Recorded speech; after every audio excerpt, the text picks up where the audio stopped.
আসসালামু আলাইকুম রহমতুল্লাহি ওবরকাতুহু। সম্মানিত দর্শক, আমাদের বাংলাদেশ ব্যাংক কয় টাকার লেনদেন করে?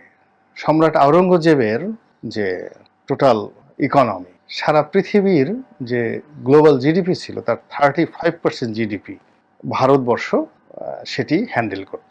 এবং 51 বছর যাবৎ সম্রাট আওরঙ্গজেব এই জিডিপিটা ধরে রেখেছিলেন, গ্লোবাল জিডিপির 35%। আমেরিকা এখন গ্লোবাল জিডিপির 10% করে কিনা আমি জানি না, কিন্তু আওরঙ্গজেব সেটা করেছেন। তার সৈন্যবাহিনী ছিল 20 লাখ, 20 লাখ সৈন্যবাহিনী ছিল আওরঙ্গজেবের, রেগুলার সোলজার, যাদের বেতন এইভাবে মাসের 28 তারিখে সেন্ট্রাল রিজার্ভ থেকে চলে যেত স্বর্ণমুদ্রায়। এরপরে রাষ্ট্রের অন্য কর্মকর্তা কর্মচারী সহ যদি 20 লাখ সৈন্যবাহিনী থাকে, তাহলে আরও অন্ততপক্ষে 20 লাখ ছিল, রাজপরিবারের সদস্য ছিল।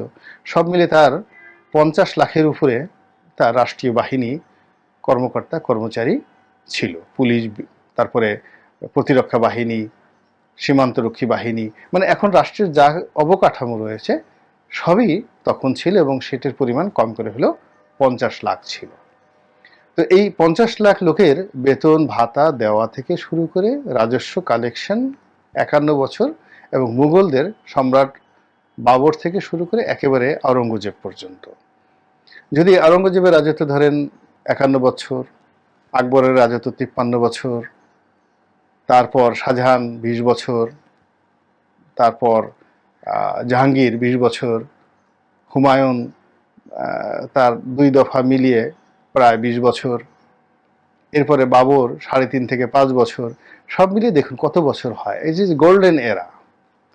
এরপরে আওরঙ্গজেবের পরে আরও দীর্ঘদিন যাবৎ, প্রায় 150 বছর যাবৎ যে মুঘল সাম্রাজ্য চলছে, আমেরিকার সম্রাট দ্বিতীয় বাহাদুর শাহ, যাকে নির্বাসনে পাঠানো হয়েছিল, তারও একটা সেন্ট্রাল রিজার্ভ ছিল, কেন্দ্রীয় ব্যাংক ছিল।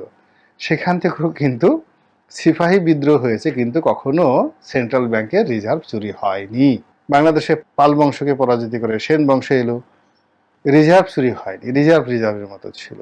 আমাদের দেশে মহান মুক্তিযুদ্ধ হয়েছে, পাকিস্তানিরা চলে গেছে, কিন্তু আমাদের বাংলাদেশ ব্যাংকে রিজার্ভ চুরি করে যায়নি, তারা রিজার্ভের হিসাব ঠিক ছিল। তো সেই দিক থেকে যদি আমাদের এই রিজার্ভ চুরি হয়ে থাকে, তাহলে এই বিষয়টি আপনি কত বড় কলঙ্ক হিসাবে এটাকে অভিহিত করবেন। কাজে এটি হেলাফেলা করা যাবে না, এটি একটা মহাকলঙ্ক। এই মহাকলঙ্ক যেহেতু ঘটে গেছে, কাজেই সেই একবারই ঘটুক বা 2বার ঘটুক বা অর্ধেক ঘটুক, কিন্তু ঘটনা তো ঘটেছে।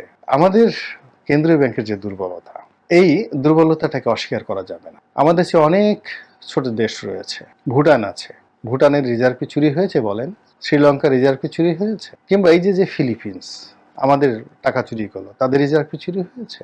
শুধু তাই নয়, সেই সুলতানি আমলে, মুঘল আমলে, এখন যে নতুন করে গুজবগুলো চলছে এবং যে সমস্যাগুলো চলছে, সেই সমস্যাগুলো জনসম্মুখে যদি প্রচার না করা হয়, জনগণের সামনে যদি এটি উন্মুক্ত করে দেয়া না হয়, এবং একেবারে সৎ অনেস্ট শিশুর মতো সরলতা নিয়ে যদি প্রতিটি ঘটনা পুঙ্খানুপুঙ্খ রূপে ব্যাখ্যা করা না হয় এবং প্রতিটি প্রশ্নের উত্তর দেওয়া না হয়, এবং সাংবাদিক থেকে শুরু করে যারা এই বিষয়গুলো আরও জানতে চায় তাদেরকে যদি সময় দেওয়া না হয়, তাহলে এই চলমান যে সংকট, এটি যদি এক হয়, এটি 100 গুণ বেড়ে যাবে, এবং আওয়ামী লীগের মাথায় হিমালয়ের মতো বোঝা হয়ে এটি আওয়ামী লীগের অন্যান্য সমস্যাকে আরো বড় করে তুলবে।